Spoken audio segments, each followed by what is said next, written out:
Hello everyone, मैं हूँ हीना और आप देख रहे हैं लीगल परसेप्शन। आज की वीडियो में जूरिस्प्रूडेंस के रियलिस्ट स्कूल यानी यथार्थवादी विचारधारा को डिस्कस करेंगे। पूरा डिटेल में डिस्कस करेंगे, तो वीडियो के लास्ट तक बने रहिएगा। बट आगे बढ़ने से पहले आपके लिए एक ज़रूरी इन्फॉर्मेशन। तो आपके लिए ज़रूरी इन्फॉर्मेशन ये है कि जूरिस्प्रूडेंस के नोट्स सिंपल लैंग्वेज में और हिंदी में तैयार हो चुके हैं, जो मैंने खुद तैयार किए हैं और पीडीएफ फॉर्म में है, जिन्हें आप प्रिंट करा सकते हैं। अगर आपको जूरिस्प्रूडेंस के नोट्स चाहिए तो आप स्क्रीन पर दिख रहे इस व्हाट्सएप नंबर पर मैसेज करके केवल 149 रुपीज़ में जूरिस्प्रूडेंस के नोट्स ले सकते हैं। सिंपल लैंग्वेज में है, जिसमें आपको जूरिस्प्रूडेंस के सभी टॉपिक्स मिल जाएंगे। तो जूरिस्प्रूडेंस के दूसरे स्कूल्स की तरह रियलिस्ट स्कूल भी इस बात से दूसरे स्कूल से अलग हो जाता है कि लॉ क्या है। जितने भी स्कूल्स हैं जूरिस्प्रूडेंस के, वो सब इसी बात को लेकर अलग अलग हो जाते हैं। उसके अलग अलग थिंकर्स हैं, अलग अलग जूरिस्ट हैं कि लॉ क्या है, कानून क्या है।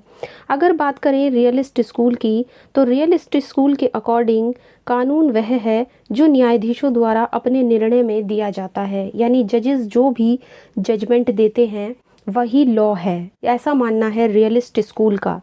ये जो स्कूल है ये समाजशास्त्रीय विचारधारा का ही भाग है, यानी कि जो आपका सोशोलॉजिकल स्कूल है उसी का पार्ट है रियलिस्ट स्कूल। इसलिए हम इसे समाजशास्त्रीय विचारधारा का वामपंथ यानी कि सोशोलॉजिकल स्कूल का लेफ्ट विंग भी कहते हैं। अगर इस स्कूल की विशेषताओं की बात करें तो इस स्कूल की विशेषताओं में सबसे बड़ी विशेषता ये है कि सबसे एक पॉइंट तो यहीं से निकल जाता है कि ये मानते हैं कि कानून वो है जो न्यायाधीश अपने निर्णय में देते हैं।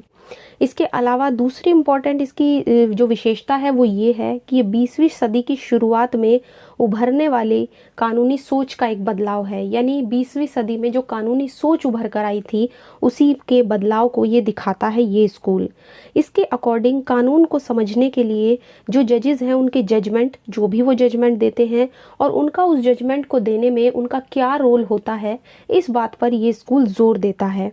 ये स्कूल ये भी सुझाव देता है कि जो न्यायाधीश हैं, जो जजेस हैं, उनके अपने जो पर्सनल एक्सपीरियंस होते हैं, उनके अपने जो व्यक्तिगत अनुभव होते हैं और उनके ऊपर जो सोसाइटी का इफ़ेक्ट है, उनके निर्णय में, उनके जजमेंट में बहुत ही बड़ा रोल प्ले करता है। उनके अपने पर्सनल एक्सपीरियंस और सोसाइटी के जो इफ़ेक्ट हैं वो उनके जजमेंट में आप देख सकते हो। तो एक तरीके से यहाँ पर पूरा का पूरा जो फोकस है वो जजेस के द्वारा जो जजमेंट दिए गए हैं उसी को माना गया है रियलिस्ट स्कूल में। रियलिस्ट स्कूल को डिस्कस करने से पहले ये जानना ज़रूरी है कि यथार्थवाद होता क्या है। मतलब यथार्थवाद का मतलब क्या होता है। यथार्थवादी विचारधारा के नाम से इसको जाना जाता है, तो इसका मीनिंग क्या होता है। तो अगर बात करें रॉस्को पाउंड की, अब रॉस्को पाउंड जो है वो हमने पढ़ाई था, सोशोलॉजिकल स्कूल के बहुत बड़े जूरिस्ट हैं। तो इन्होंने यथार्थवाद को डिफाइन किया है। इन्होंने कहा है कि यथार्थवाद का मतलब होता है कि चीज़ जैसी भी है ठीक उसी तरह उसको दिखाना, यानी कि जो बिल्कुल यथार्थ है, जो बिल्कुल सही है, उचित है, जो बिल्कुल रियल में है, उसको वैसा ही दिखाना, ना कि जिस तरह से कोई व्यक्ति सोचता है कि वो ऐसी होनी चाहिए थी, वैसी होनी चाहिए थी, ऐसा नहीं है। तो बेसिकली पाउंड की डेफिनेशन से ये चीज़ क्लियर हो जाती है कि यथार्थवाद का मतलब ही होता है कि चीज़ें जैसी भी हैं उनको उसी तरीके से दिखाना, उनको शो करना, ना कि इस तरीके से जैसा कि कोई व्यक्ति ये सोचता है कि वो ऐसी होनी चाहिए या जैसी कि वो इच्छा करता है कि काश ये ऐसी होती। तो यहाँ पर सिंपली इन्होंने इसको डिफाइन करने की कोशिश की है। अगर हम रियलिस्ट स्कूल की स्थापना के कारणों की बात करें कि ये क्यों स्थापना में आया, मतलब इस रियलिज्म का जो है वो फोकस क्यों रहा, तो इतना ज़्यादा इसकी स्थापना का कारण ये 3 मेन इंपॉर्टेंट रीजंस माने जाते हैं। सबसे पहले समाजशास्त्रीय विचारधारा की प्रतिक्रिया। समाजशास्त्रीय विचारधारा की जो प्रतिक्रिया है उसके बाद ही, क्योंकि ये रियलिस्ट स्कूल उभर कर आया है, तो इसीलिए इसने यहाँ पर इसकी प्रतिक्रिया के बाद ही ये स्कूल जो है वो आपका उभर कर आया है। क्योंकि अगर बात करें सोशोलॉजिकल स्कूल की, तो वो जितने भी सोसाइटी के फैक्ट थे, जितने भी सामाजिक तथ्य थे, उन पर बहुत ज़्यादा बल दे रहा था। दूसरा है जो हमने पढ़ा था, अगर आपको ध्यान हो पिछली वीडियो में, तो ईरिंग का जो हित का सिद्धांत था, इहरिंग का हित का सिद्धांत और रॉस्को पाउंड का सोशल इंजीनियरिंग का सिद्धांत, उसको इग्नोर करने के लिए भी रियलिस्ट स्कूल जो है वो उभर कर आया था। और तीसरा है कुछ ऐसे ही ह्यूमन फैक्टर्स, कुछ मानवीय कारक कि जो आपके जजेस होते हैं या जो भी आपकी कोर्ट्स हैं, उनके महत्व को दर्शाना चाह रहा था ये स्कूल, कि कितना इम्पोर्टेंट रोल होता है लॉ के पीछे किसी जज का। वो जो भी जजमेंट देते हैं, उनके जजमेंट में आप कुछ ह्यूमन फैक्टर्स को देख सकते हो, उनके जो भी पर्सनल एक्सपीरियंस होते हैं, जो भी उनका सोसाइटी पे प्रभाव होता है, वो भी आप उनके जजमेंट में देख सकते हो जजेस के। तो ये होगा इसकी स्थापना के कारण। अब अगर बात करें हम इसकी दो शाखाओं की, एक तरीके से क्या होता है, रियलिस्ट स्कूल को आप दो शाखाओं में बांट सकते हैं। आप इनको इसके टाइप्स भी कह सकते हो कि कितने तरह का है रियलिस्ट स्कूल, इसमें दो तरह का है। और इसके अलावा आप इनको इसके दो भाग भी कह सकते हो। पहला है अमेरिकन यथार्थवाद और दूसरा है स्कैंडिनेवियन। अगर बात करें हम अमेरिकन यथार्थवाद की, तो अमेरिकन यथार्थवाद में ये जो है ये आपका अमेरिका में डेवलप हुआ, और यहाँ पे जो सबसे ज़्यादा श्रेय जाता है अमेरिकन यथार्थवाद का, वो जाता है होम्स को, ग्रे और फ्रैंक, इनको जाता है। अगर बात करें होम्स की, तो होम्स को बहुत बड़ा रोल प्ले करते हैं अमेरिकन रियलिज्म में, और यहाँ पर इनको अमेरिकन यथार्थवाद का पिता भी कहा जाता है, यानी अमेरिकन रियलिज्म का फादर कहा जाता है होम्स को। इसके अलावा ये जो थे ये अमेरिकन कोर्ट के जजेस थे, जो भी अमेरिका में कोर्ट है उनके जजेस थे। तो इस तरीके से इन्होंने इस स्कूल की अगर बात करें हम यहाँ पे अमेरिकन रियलिज्म की, तो इसने कोर्ट के जो भी कार्य होते हैं, जो न्यायालय के जो कार्य होते हैं, जो न्यायिक व्यवहार होते हैं, जिनको जुडिशियल बिहेवियर भी हम कहते हैं, उस पर यहाँ पर विशेष रूप से जोर दिया गया है।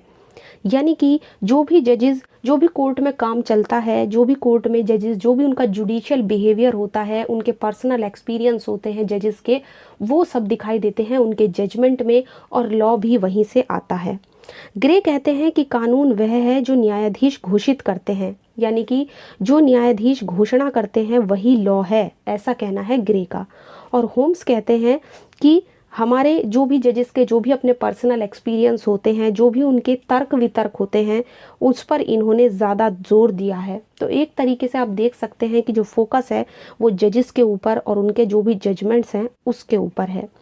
तो यहाँ पर एक बात और होम्स ने कही है कि जो आपके जजेस होते हैं और जो एडवोकेट्स होते हैं, वकील होते हैं, वो कानून के हिस्टोरिकल, सोशल, इकोनॉमिक पहलुओं से अच्छी तरीके से परिचित होते हैं। यानी कि वो सामाजिक पहलू को भी अच्छे से जानते हैं, ऐतिहासिक पहलू को भी अच्छे से जानते हैं, और आर्थिक पहलू को भी वो अच्छे से जानते हैं।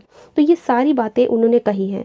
एक और सिंपल बात होम्स के बारे में अगर कहें, तो इन्होंने एक बात और कही है कि हमें कानून को, यानी हर व्यक्ति, चाहे वो कोई भी व्यक्ति है, उसे कानून को बुरे व्यक्ति की आंखों से देखना चाहिए, क्योंकि वह देखता है कि अगर कोई चीज़ मैं बुरी करता हूँ तो उसके बाद क्या होगा।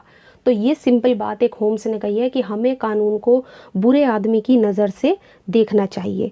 तो अमेरिकन रियलिज्म की अगर बात करें, तो सबसे ज़्यादा इसका फोकस न्यायालय के कार्यों और न्यायिक व्यवहार पर रहा है, और ग्रे और होम्स ने बहुत इंपॉर्टेंट रोल प्ले किया है। इसके बाद दूसरी शाखा की अगर हम इसकी बात करें, तो ये है आपका स्कैंडिनेवियन रियलिज्म, यानी स्कैंडिनेवियन यथार्थवाद। इसका जो विकास हुआ है वो यूरोप के स्कैंडिनेविया में हुआ है, इसीलिए जगह के नाम पर ही इसका नाम स्कैंडिनेवियन यथार्थवाद रखा गया है। इसकी अगर बात करें, तो ये यथार्थवाद न्याय और कानून में कोई संबंध नहीं मानता। ये जो शाखा है ये कहती है कि जस्टिस में और लॉ में कोई संबंध नहीं है। ये ड्यूटीज़, राइट्स, आदेश, संप्रभुता जैसी धारणाओं के महत्व को भी स्वीकार नहीं करता है। इसके समर्थकों में ओलाइव क्रोना, लुंडशेट और रॉस, इन जूरिस्ट ने इम्पॉर्टेंट रोल प्ले किया है।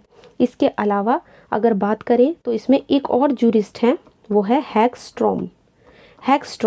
हैगस्ट्रॉम जो हैं वो स्वीडन में यथार्थवादी आंदोलन के फाउंडर यानी कि समर्थक माने जाते हैं।